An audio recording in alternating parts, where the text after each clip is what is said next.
Assalamualaikum, saya Noorina Isati binti Muhammad Nuzlan, bernombor matrik C20A1294. Saya akan menceritakan tentang kerosakan dan faktor kerosakan ataupun punca-punca kerosakan yang berlaku pada wakaf Jalan Kampung Rekang, Kampung Jawa. Yang pertama, berdasarkan pelan bumbung tersebut, kerosakan yang dapat dilihat adalah lumut yang tumbuh pada bahagian atap. Bahagian retak menjadi tempat pengumpulan air hujan yang menyumbangkan sumber kelembapan kepada lumut untuk hidup. Yang kedua, sebahagian atap pecah berpunca daripada faktor usia. Yang ketiga, kepingan zinc pada bahagian bumbung dilihat tertanggal akibat daripada faktor cuaca seperti ribut.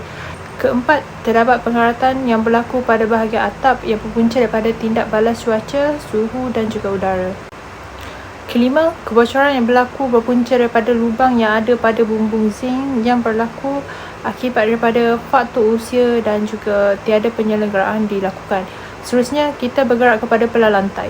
Kerosakan yang pertama adalah hadirnya serangan tumbuhan mikro seperti lumut pada bahagian atas tiang yang berpunca daripada keadaan permukaan tiang yang basah. Yang kedua, berlaku keretakan halus pada bahagian tengah lantai wakaf yang mungkin berpunca daripada kesilapan dalam reka bentuk dan perincian seperti jumlah bahan binaan yang tidak mencukupi.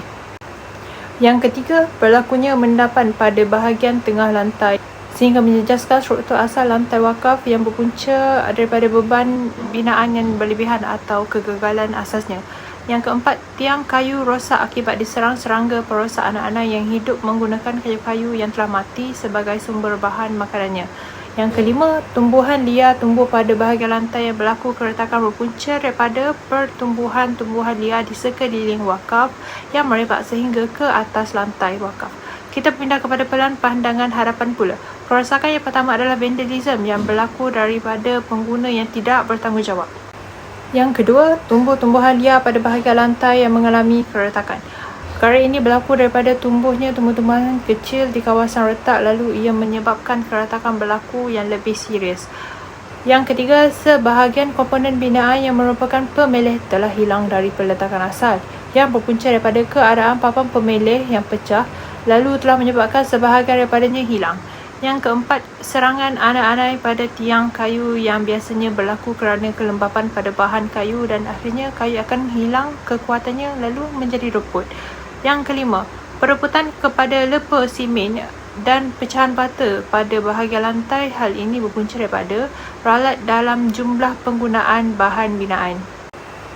Akhir sekali, untuk pelan pandangan sisi pula, kerosakan pertama adalah sebahagian komponen yang merupakan rabung bumbung telah hilang dari peletakan asal berpunca daripada cuaca seperti ribut.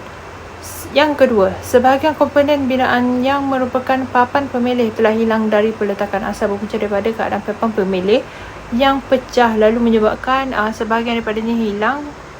Yang ketiga, lepaan pecah pada tiang konkrit wakaf yang punca daripada beban yang berlebihan. Yang keempat, berlaku mendapan pada bahagian tengah lantai sehingga menjejaskan struktur asal lantai wakaf yang berlaku akibat beban binaan yang berlebihan atau kegagalan asasnya. Yang kelima, retakan berlaku di antara bata pada bahagian lantai yang berpunca dari kesilapan dalam reka bentuk yang tidak betul asasnya. Jadi itulah antara kerosakan dan juga faktor ataupun punca berlakunya kerosakan. Sekian daripada saya, terima kasih.